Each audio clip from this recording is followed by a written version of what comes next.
Vasily Podkolzin and the Edmonton Oilers agreeing to terms on a 3-year extension. Now, again, important to note the word extension. This contract does not kick in until next season. This year, Podkolzin is making $1 million, but for the 3 years after that, which covers 2 years of him being an RFA and 1 of him being a UFA, which probably explains the jump in cap hit. In this one, you are buying a UFA year out of Vasily Podkolzin, but it's a 3-year deal at $2.95 million. This is a guy in Podkolzin who was one of the better surprises on this roster last year. Totally. He didn't light the world on fire point-wise. 8 goals, 16 assists, 24 points, all of them coming at even strength. No power play points, no shorthanded points. He also had 2 game-winning goals. I think it's very easy to see why this is a player the Oilers were not just comfortable to commit to, but I'd say excited to commit to. They went out and didn't want to see him play this season. They wanted to get him locked in before this year.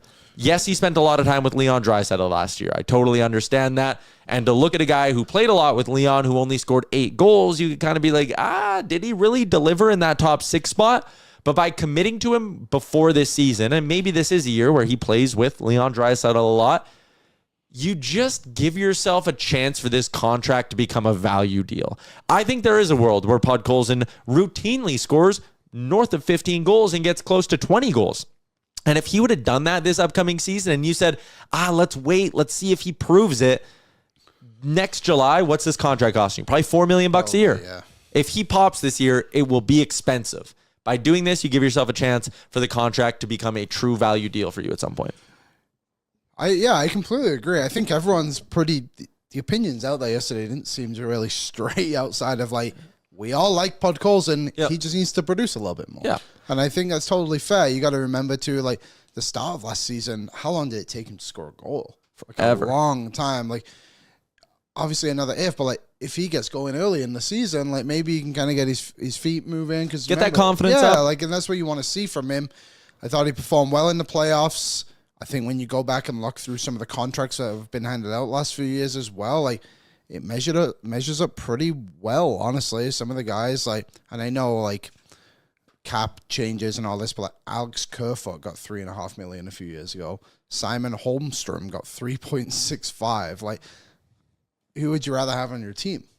I'd probably rather have Podkolzin of the money the others have put on. So I think there's a lot of potential to be really positive deal for Edmonton. And now when you look at it too, what is he? He turns 25 next summer. Yeah. So they have Podkolzin, Howard, and Savoy, all under 24 years old, 24 or younger, signed up for the next 3-4 years. Include really Frederick, who's 27 in that mix. You're starting to see who the Oilers are. And again, it's not the main core. Yeah, the main core is Connor Leon Bush, right? Yep. But there's now this sort of undercurrent of players that the organization has identified as quality support pieces, and they're locking them in at a time where the cap will continue to skyrocket. Yeah. So by year 2, 3 of this Podkolzin deal, you might be looking at a guy who you're a lock, really good top 9 guy, and he's only $3 million. And you brought up Holmstrom as a comparable. An interesting one because he scored 15 and then 20 goals in the last 2 years. He's done what we're hoping Podkolzin can do. Yeah. But what was Holmstrom's deal? 3.65. 3.65. 700,000 more than Podkolzin. And I think he can get to that level of being a 20-goal guy at some point. I love this deal. Again, we bitched about the Bouchard thing. We've done our bitching about the Nurse thing, about how, when you don't take a risk on a player, you never get to reap the benefits of it, right? Yeah. You end up just having to pay market value all the time. If you want guys on your team who are well below market value, you either have to strike gold in a Zach Hyman or something like that, or you need to do this. You need to take a chance. You need to sign Trent Frederick to an 8-year deal. You need to sign Vasily Podkolzin to a 3-year deal. And you know what? Sometimes it's going to blow up in your face, and it's not going to look good. Sometimes, again, it will end up being a tremendous piece of value. You have to take risks like this. And I think we can all look at Podkolzin and go, even in a year where he did not produce, he found a way to be an effective top 9 winger. I paid $2.9 million for that every day of the week. I would too, especially if he can become a regular on the penalty kill this season as well. And that'd be great. Southpaw point there, Podkolzin led the Oilers in hits and was second in shots amongst shot blocks, amongst forwards. There was a burning question yesterday. And Colin threw it in the chat as well. You could all, it's gone up a little bit. It doesn't matter what it looks like. Basically, what he's saying. He says you were in win. I'd rather have Holloway than Podkolzin. I don't think anyone would argue that. I think at the moment, I said, I was like, Podkolzin is not a Holloway replacement, but he just fills a bit of a gap. Where did this conversation start? Like, how did this become a narrative that in some way the Oilers chose Podkolzin over Holloway? Like, yeah, that's true.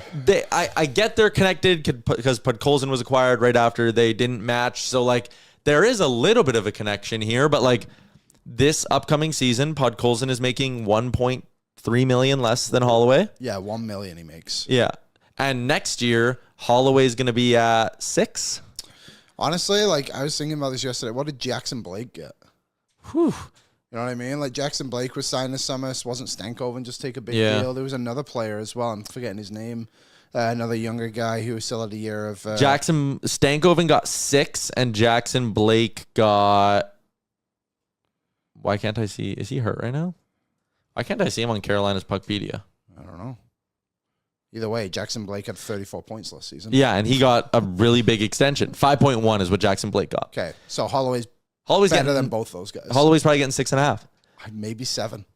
Honestly, like, if he has a great year this year, he might get $7 million. And Dylan Holloway, again, the Oilers should have matched on Dylan Holloway. 100%. This is not me defending that decision. Dylan Holloway should still be an Oiler. He's not because they prioritized Arvidsson and Skinner over him.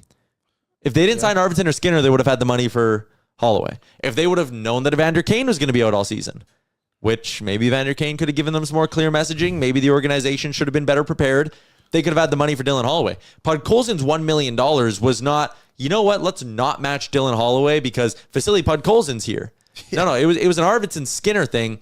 If anything, I actually give Bowman credit for, after not matching Holloway, he didn't just sit there and go, all right, well, we have our guys, we're good. He went and said, you know what, we should still add some youth to this organization. What's up, Nation citizens? If you like that video, then you need to be subscribed to the Oilers Nation YouTube. Podcasts, live shows, exclusive interviews, and analysis. Everything you need from your favorite voices at Oilers Nation. And you don't want to miss any of it, so hammer that subscribe button.